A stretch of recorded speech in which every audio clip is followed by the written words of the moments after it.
महाभारत और रामायण हिंदू धर्म में सबसे महत्वपूर्ण महाकाव्यों में से दो हैं, जबकि रामायण पृथ्वी पर मानव जीवन चक्र के दौरान भगवान राम द्वारा चुने गए मार्ग के बारे में है। महाभारत को अक्सर अब तक लिखी गई सबसे लंबी कविता के रूप में वर्णित किया जाता है। आगे बढ़ने से पहले भक्ति भाव से वीडियो को एक लाइक करके चैनल को सब्सक्राइब कर देना और कमेंट में जय श्री कृष्णा जरूर लिख देना। महाभारत विशाल और विविधतापूर्ण है और यह कुरुक्षेत्र युद्ध के समय की कहानी है, जो चचेरे भाई पांडवों और कौरवों के बीच लड़ा गया था। यह इतना विशाल है कि इसे अक्सर पांचवा वेद माना जाता है।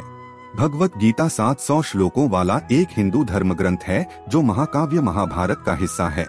भगवत का अर्थ है भगवान और गीता का अर्थ है गीत, और इस प्रकार हिंदू धर्म में भगवत गीता का अर्थ है भगवान का गीत। यहाँ नायक अर्जुन, व्याकुल और चिंतित पांडव राजकुमार और उनके गुरु मित्र और सारथी भगवान कृष्ण हैं। भगवत गीता जीवन के विभिन्न पहलुओं के बारे में बताती है। पहलू इतने तीव्र हैं कि वे जीवन में आने वाली चुनौतियों को समझने के लोगों के सोचने के तरीके को बदल सकते हैं। भगवान कृष्ण गीता में अपने शब्दों के माध्यम से हमें यह दिखाने में मदद कर सकते हैं कि हम वास्तव में कौन हैं और एक व्यक्ति के रूप में हम कौन हो सकते हैं। हर चीज में उन्होंने हमें अच्छे और बुरे के बीच अंतर बताया और हमारी चुनौतियों पर काबू पाकर जीवन में शांति कैसे पाई जाए। मित्रता, कर्म और जीवन पर भगवत गीता के कुछ उदाहरण यहाँ दिए गए हैं। एक, दोस्ती। अर्जुन और कृष्ण नारायण और नारा के अवतार थे, जिससे तकनीकी रूप से अर्जुन कृष्ण का हिस्सा बन गए। वे एक बहुत गहरा बंधन साझा करते हैं और युद्ध के दौरान कृष्ण अर्जुन को युद्ध में होने की अनिश्चितता से बाहर निकालकर सही रास्ते पर ले जाते हैं। कृष्ण ने उद्धृत किया, एक महान व्यक्ति द्वारा जो भी कार्य किया जाता है, आम लोग उसके नक्शे कदम पर चलते हैं, और वह अनुकरणीय कार्यों द्वारा जो भी मानक स्थापित करता है, पूरी दुनिया उसका अनुसरण करती है।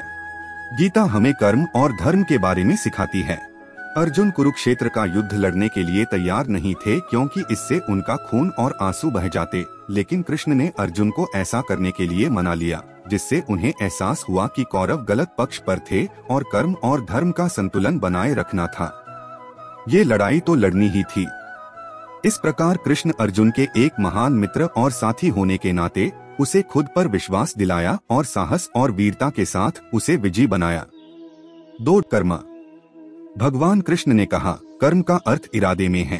कार्रवाई के पीछे का इरादा मायने रखता है। जो लोग केवल कर्म के फल की इच्छा से प्रेरित होते हैं, वे दुखी होते हैं, क्योंकि वे जो करते हैं उसके परिणाम के बारे में लगातार चिंतित रहते हैं। कर्म को केवल क्रिया के परिणाम के रूप में वर्णित किया जा सकता है, लेकिन अंतर्निहित तरीके से ये अच्छा और बुरा दोनों हो सकता है। लेकिन कर्म को करीब से समझने के लिए भगवान कृष्ण कहते हैं कि भले ही हम कुछ गलत करने वाले हों, लेकिन अंत में अगर इसके पीछे का कारण पवित्र या शुद्ध है तो यह उचित है। कृष्णा ने यह भी उद्धृत किया, जो कोई भी अच्छा काम करता है उसका कभी भी बुरा अंत नहीं होगा, न तो यहाँ या आने वाले विश्व में। जिसका अर्थ है कि जीवन का संतुलन हमेशा सही और गलत के बीच मापा जाना चाहिए और व्यक्ति को हमेशा अपने कर्मों का भुगतान करना होगा। यदि किसी ने हमेशा जीवन के सही मार्ग का अनुसरण किया है और अच्छे और बुरे के बीच वास्तविक अंतर को समझा है, तो उसके साथ कभी कुछ भी बुरा नहीं होगा। 3, जिंदगी।